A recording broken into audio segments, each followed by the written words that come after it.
Ce sont donc deux associations qui nous accompagnent pour cette table ronde. Donc Charente Nature, représentée par Sylvie Caillot. D'ailleurs, Sylvie, vous aimez beaucoup notre générique, hein, n'est-ce Ah pas? oui, Ça fait oui, très, oui, très oui. Charente Le Nature. tournesol, j'aime bien. Et donc Charente Habitat Jeune, représentée par Mathieu Debast. Alors dans un premier temps, peut-être, pouvons-nous rappeler un peu le but de vos associations respectives et commencer par vous, Sylvie, si vous êtes d'accord.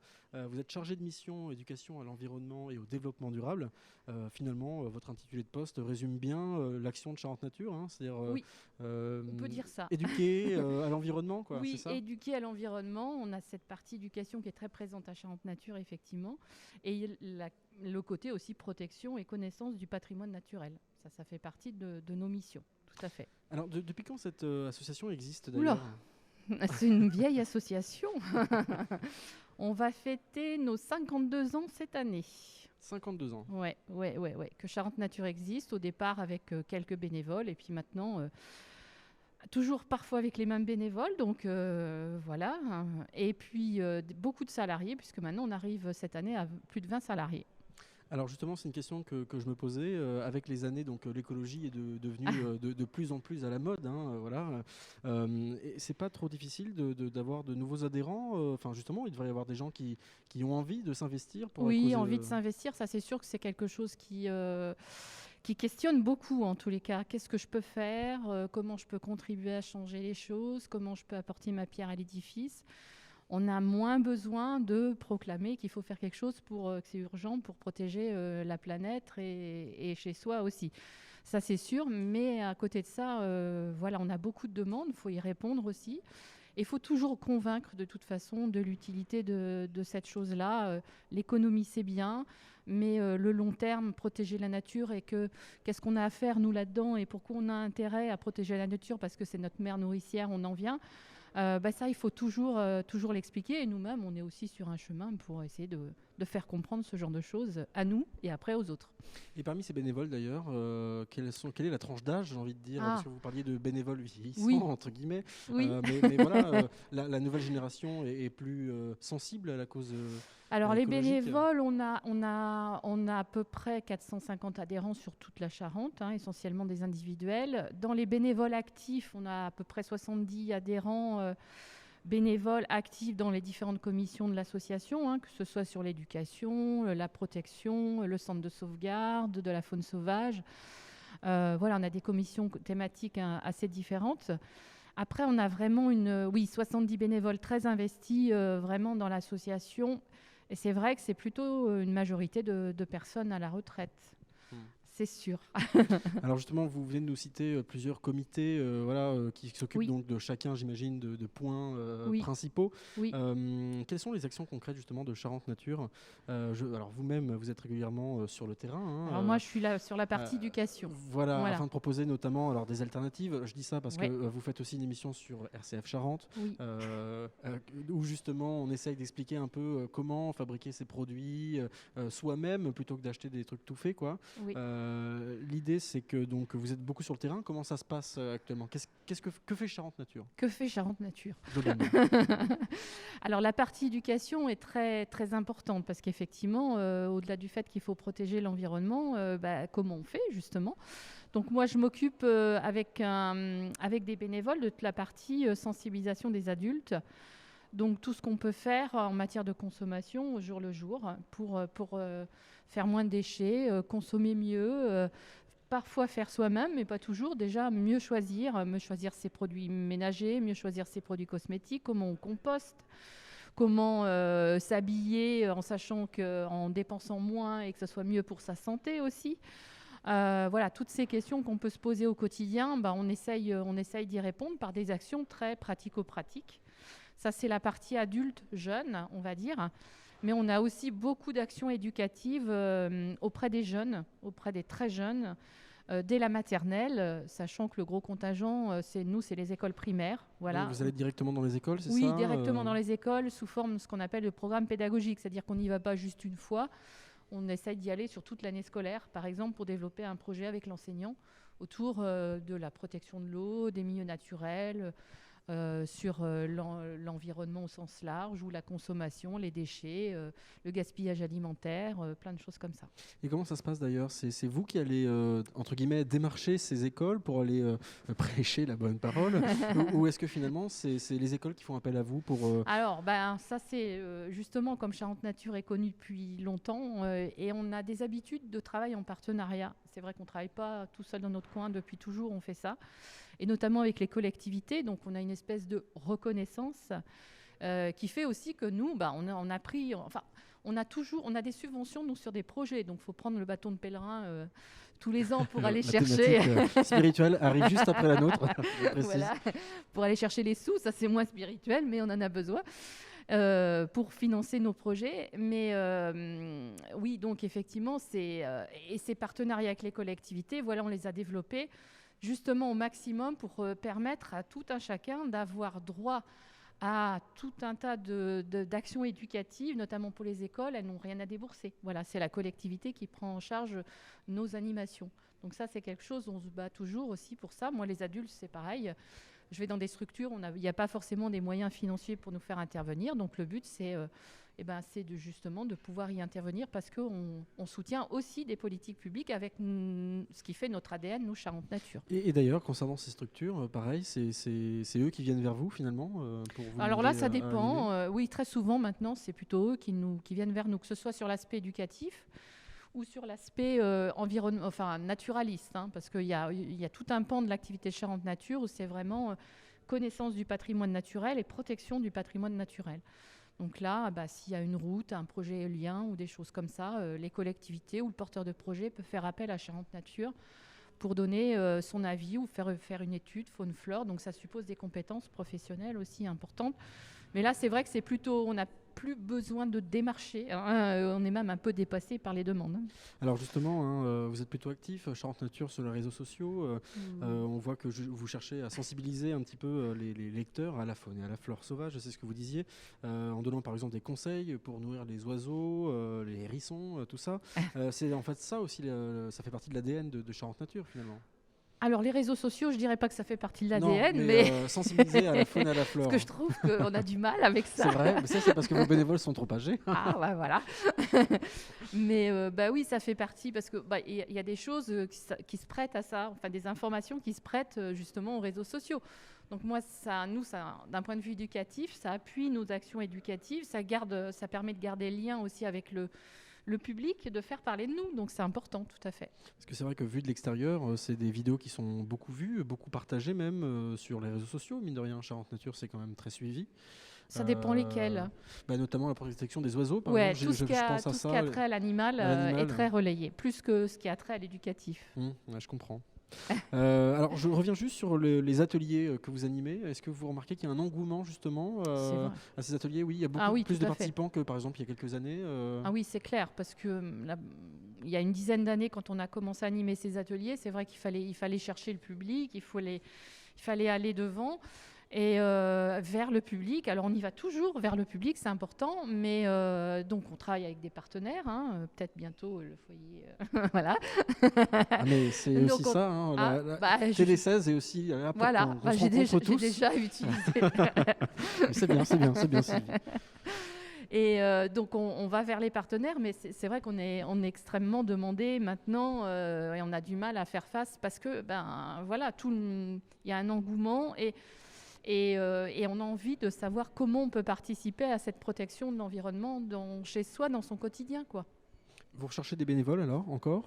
Alors oui, tout à fait. Vous recrutez, c'est ça que je veux dire, des bénévoles. On recrute des bénévoles. Est-ce qu'on peut passer un appel à des gens qui auraient envie de venir vous rejoindre? Oui, c'est possible. Après, le bénévolat, c'est très c'est vital pour l'association, parce que moi, je suis salariée. Mais moi, je travaille au quotidien avec des bénévoles et c'est les bénévoles qui font tourner la boutique, on va dire. Donc ça, c'est très important pour une association, c'est mieux. Voilà, on tient fort à ça. Après, il faut accueillir les bénévoles, faire en sorte qu'ils s'investissent, qu'ils trouvent leur place. On fait beaucoup de choses à Charente Nature. C'est pas évident, justement, pour des jeunes. Justement, on y pense quand on est dans la vie active. Et voilà, c'est des sujets, c'est pas évident de s'investir, mais il y en a quand même qui le font. Voilà. Bon, on va rester sur cette, sur cette Bonne, note positive. Merci Sylvie en tout cas pour ces informations. Avant de passer à vous Mathieu, pour Charente Habitat Jeune, je le rappelle, je vous propose donc de regarder une petite vidéo, le témoignage de Pamela de Monlot, donc, qui est animatrice de l'émission Parcours de vie sur RCF Charente, et elle va nous expliquer un peu le principe de son émission. Et en plus de ça, donner son point de vue sur le lancement d'une web télé et qu'est-ce que ça pourrait apporter une web télé en Charente. On écoute ça tout de suite.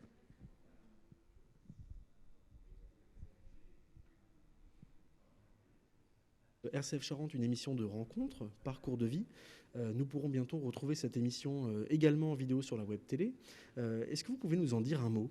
Alors, Parcours de vie, c'est une émission qui est née avec ma rencontre avec RCF, avec toute l'équipe de RCF, que je remercie aujourd'hui parce qu'ils m'aident vraiment dans cette belle aventure. J'ai la chance de recevoir des personnes, c'est surtout une mise en lumière sur leur parcours, sur leur sensibilité. Alors, on parle de leur enfance, on parle de leurs projets, on parle de leurs rêves, on parle de leur métier. J'ai eu la chance de recevoir des personnalités très attachantes comme Marion Bernard, la directrice des archives départementales, que ce soit Philippe Aurin, directeur au Guide Vert, Michelin, que ce soit Pierre Bonnier, le fondateur des Trois Coups de Jarnac, mais aussi le chef étoilé Guillaume Vessière, donc, et plein d'autres, puisque tous les invités sont bouclés jusqu'à la fin de l'année. Voilà, donc ce sont des belles rencontres très enrichissantes et c'est un vrai bonheur de faire cette émission. Que nous pourrons voir d'ailleurs en vidéo prochainement sur la web télé. Oui, je vais te filmer. Alors pour vous, qu'est-ce qu'une web télé justement en Charente peut apporter dans le paysage médiatique ? Alors moi, je pense que ça me semblait indispensable d'avoir une web TV, surtout qu'on n'a pas de chaîne locale ici en Charente. Ça manque parce qu'on est quand même un département absolument superbe. Il y a des très belles images à faire. Et puis, comme je dis, toutes ces personnalités très, très riches que nous avons sur le territoire. Et je pense que cette web télé va vraiment les mettre en lumière. Et j'ai un projet depuis quelques années, un peu secret, mais je vais pouvoir enfin le réaliser avec RCF. C'est une émission de cuisine où on va vraiment faire rentrer les caméras dans les coulisses des restaurants et aller à la rencontre des chefs, des recettes, des produits locaux. Et là, je pense qu'on va vraiment réaliser de très très belles images. Merci beaucoup Pamela. Merci à vous. Donc merci encore à Pamela d'avoir participé. Alors vous, qu'en dites-vous, chers invités, ce projet de filmer les coulisses des cuisines charentaises, alors en présence des chefs, vous Sylvie qui avez l'habitude de filmer des recettes aussi, mais pour d'autres choses, qu'est-ce que vous en dites ? Ça peut être intéressant. Ah, vous voulez venir filmer ma cuisine ? On le fera aussi, mais ça sera... Non, je parlais de cuisine, de produits cosmétiques par exemple. Oui, Savoir tout faire à fait. son comment dire, sa lotion. Oui, son on en fait un petit peu, mais c'est vrai que c'est quelque chose qui est très demandé. On peut imaginer plein de choses autour de ça, tout à fait. Donc oui, voilà. Chez moi, chez nous ou chez d'autres fabricants de cosmétiques, justement. Bon, mais en tout cas, pour en revenir au chef cuisinier, ça peut être quelque chose d'intéressant Oui. un peu dans les coulisses de ces cuisines, non Mathieu ? Voilà, ça peut Ça peut donner faim. On essaiera de trouver un créneau. Moi, je pensais au horaire. savon, par exemple, mais bon... Mais vous êtes auto-centré, Sylvie. Alors, écoutez, on passe à vous, Mathieu Debast. Vous êtes donc accompagnateur socio-éducatif pour Charente Habitat Jeune. Concrètement, quel est l'objectif de cette association qui a d'ailleurs changé de nom depuis pas si longtemps C'était il y a combien de temps Moins de 2 ans, oui. Moins de 2 ans. Parce qu'avant, c'était donc le FJT, le foyer des jeunes travailleurs. Donc la notion de travailleur a changé. Moi, c'est ce qui m'a interpellé. Est-ce que c'est fait exprès ? Alors oui, il y a 2 notions principales qui ont changé dans l'appellation. Il y a déjà le terme de foyer, qui était souvent vu comme quelque chose de péjoratif et associé à l'aide sociale à l'enfance, quelque chose de vieillissant et quelque chose d'assez fermé comme lieu. Et il y a la notion, en effet, de travailleur. Aujourd'hui, la résidence Habitat Jeune, c'est donc une résidence, c'est un lieu où vivent plein de jeunes qui peuvent être en emploi ou pas. On aura peut-être l'occasion d'en reparler juste après. Mais en tout cas, c'est l'outil et l'objectif, c'est vraiment l'ouverture. ouverture vers l'extérieur et vers d'autres types de publics également. Alors justement, vous êtes à Cognac, hein, Oui. vous occupez donc de Charente Habitat Jeune Cognac. Il y a également aussi Angoulême. Est-ce qu'il y en a d'autres dans le département D'ailleurs, vous faites partie d'un réseau, comment ça se passe? Alors, à l'heure actuelle, il y a 2 résidences. Donc, une à Cognac qui a environ 95 places donc pour accueillir des jeunes. Une autre qui se trouve à Cognac avec 80 places qui est ouverte depuis septembre 2020. L'objectif à terme, c'est aussi de développer à travers l'ensemble de la Charente parce qu'il y a des besoins qui se retrouvent un peu partout. Et là, le futur objectif, c'est donc Barbezieux d'ici quelques années et également d'autres types de services comme une auberge de jeunesse parce qu'il n'y en a plus actuellement à Angoulême, donc pour 2023. D'accord, C'est oui. vraiment les objectifs. Donc ça serait aussi ouais, monter une important. antenne à Barbezieux, quoi, finalement. Tout à fait. D'accord. Pouvoir agrandir. Et puis pour répondre à l'autre partie de votre question, oui, on fait partie de l'URAGE, donc l'Union régionale, et l'UNAGE, l'Union nationale des résidences Habitat Jeune, et qui nous permet d'être en lien avec toutes les autres résidences, en tout cas une grande partie qui sont présentes en France. Ça se développe notamment autour d'analyse de pratique, autour de formation, autour de vous fonctionnez de telle façon, est-ce que nous on ne pourrait pas prendre quelques idées? Oui, parce que suivant les territoires, peut-être que les choses sont différentes. Les choses peuvent être différentes, le public peut être un peu différent, et puis partager ces façons de travailler, c'est toujours intéressant. On en ressort tous en général grandis, donc c'est assez utile pour ça. Alors, vous êtes combien de salariés à Cognac et à Angoulême? Alors, en termes de personnel éducatif, on est 3 à Cognac, 3 à Angoulême. On est supervisé donc par nos cadres qui assurent la fonction vraiment de gouvernance de l'association. Et il y a également d'autres personnels qui s'occupent plus de la logistique, on va dire, des résidences. Et au total, on est une petite vingtaine. D'accord. Et donc 3 salariés donc à Cognac, c'est ça? 3 à Angoulême. Pour combien de jeunes à Cognac? Combien de jeunes à Angoulême? Environ 80 à Cognac et 95 à Angoulême. Alors d'ailleurs, je parle de jeunes, mais c'est quoi la notion de jeune? Je veux dire, est-ce qu'il y a un profil type du jeune? Voilà. C'est quoi l'âge d'un jeune de Charente Habitat Jeune l'âge d'un jeune, en moyenne? en tout cas de ce que nous on a défini comme jeune, c'est entre 16 et 30 ans. 16, on commence à sortir de l'adolescence, à devenir un adulte, donc à pouvoir faire ses choix, à pouvoir s'investir aussi dans sa future vie professionnelle et ou de formation. Et jusqu'à 30 ans, parce qu'à partir de 30 ans, on considère qu'on a atteint un niveau d'autonomie qui fait qu'on n'a plus forcément besoin de nos résidences. Alors, à quoi ressemblent ces résidences, justement? C'est des appartements, c'est des maisons, c'est des particuliers qui louent ça? Enfin, comment ça se passe, en fait, Alors, on concrètement? a des grands bâtiments, donc où on retrouve des appartements. Alors, pour Angoulême, il y a des appartements, mais également des chambres, donc des lieux plus petits qui permettent à tout type de public et à tout type de bourse aussi, parce que c'est vraiment, encore une fois, le financier qui rentre en jeu, d'être au sein des résidences. Et à Cognac, c'est uniquement donc, des T1, donc pour une personne, et on a quelques T1 bis pour des couples notamment, avec des logements tout équipés. Donc quand je dis tout équipé, c'est aussi bien de quoi accueillir la personne, mais également accès à Internet, accès à l'eau, l'électricité, c'est meublé. Donc le jeune a juste à arriver, poser ses affaires. Oui, donc et tout le puis confort, il est tranquille. d'accord. Voilà. Et comment ça se passe d'ailleurs? Enfin, ces appartements-là, combien ça coûte? C'est le jeune qui paye de sa poche? Il est aidé? Vous l'aidez à faire un dossier? Oui. Alors, nous, les jeunes, quand ils arrivent, ils savent le prix du loyer. Par exemple, si je prends un logement type à Cognac, c'est 428 € par mois. Dans ce loyer, donc c'est toute charge comprise. Et ce loyer donc, est décomposé avec les aides de la CAF, donc qui fournissent des appels. Nous, on a un système de conventionnement avec la CAF, donc c'est des prestations qui sont un peu plus élevées et qui sont accessibles dès le premier mois dans le logement. Donc on aide évidemment, si le jeune le souhaite, à monter avec lui le dossier, parce que l'administratif c'est toujours un petit peu compliqué. Oui, on est d'accord. Surtout Je crois. voilà, quand on arrive dans une nouvelle ville, qu'on ne connaît pas forcément tout ce qu'il y a dans la ville. Voilà, donc on aide chaque jeune à pouvoir monter le dossier. Et en fin de compte, après, en fonction de son parcours et de là où il en est, il peut payer un reste à charge de moins de 100 €. Donc c'est toujours avantageux financièrement pour un jeune d'être dans nos résidences avec l'accompagnement en plus. Voilà. Alors justement, cet accompagnement, il se traduit comment? Qu'est-ce que vous apportez à ces jeunes? Alors au quotidien, on peut apporter tout plein de choses. On part principalement de ce que souhaite le jeune, de ce que souhaite chaque jeune. C'est pour ça qu'on appelle vraiment ça un accompagnement individuel ou individualisé. On peut aussi bien accompagner uniquement sur l'administratif, si c'est un jeune qui souhaite uniquement être accompagné vers ce biais. Mais on peut également aider un jeune à trouver un médecin traitant, à répondre à une convocation à un tribunal, à trouver un emploi, faire des lettres de motivation. Voilà.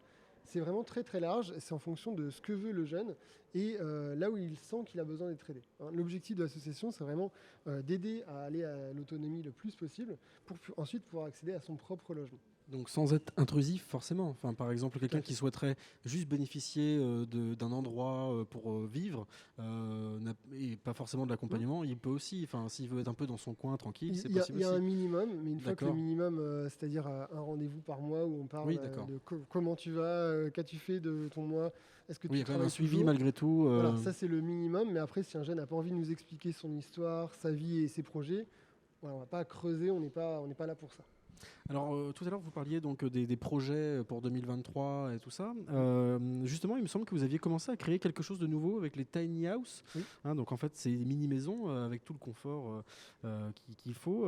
C'était quoi ce projet et ça en est où d'ailleurs? Donc ce sont des petites maisons en bois mobiles, donc pour une personne, qui permettent d'apporter vraiment le logement au plus près des lieux d'activité, donc en milieu rural. Et là actuellement, il y a une première tiny qui a été installée à Tapona pour pouvoir permettre à un jeune d'être au plus près de son entreprise et pouvoir travailler tout simplement. On s'est rendu compte que dans le milieu rural, il y a de plus en plus d'emplois qui ne sont pas pourvus par manque de logements proches. Les jeunes n'étant pas forcément mobiles, c'est-à-dire qu'il faut avoir quand même le permis ou autre quand on vit dans des petites communes.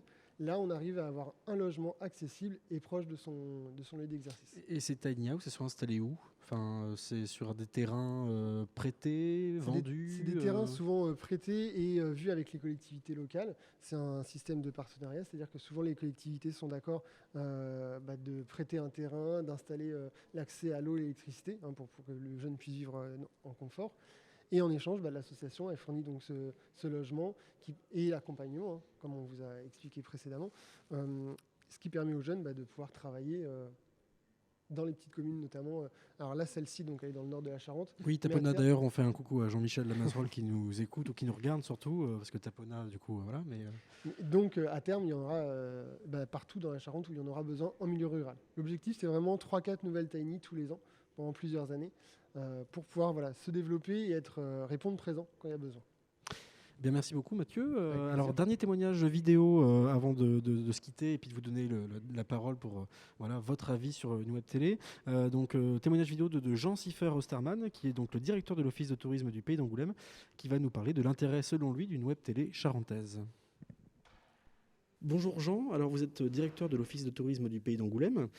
Pouvez-vous nous dire quel est le programme du mois de février et plus globalement ce qui est prévu pour 2022 ? Bonjour Raphaël, effectivement pour le mois de février nous allons avoir des nouveautés en termes surtout de visites guidées.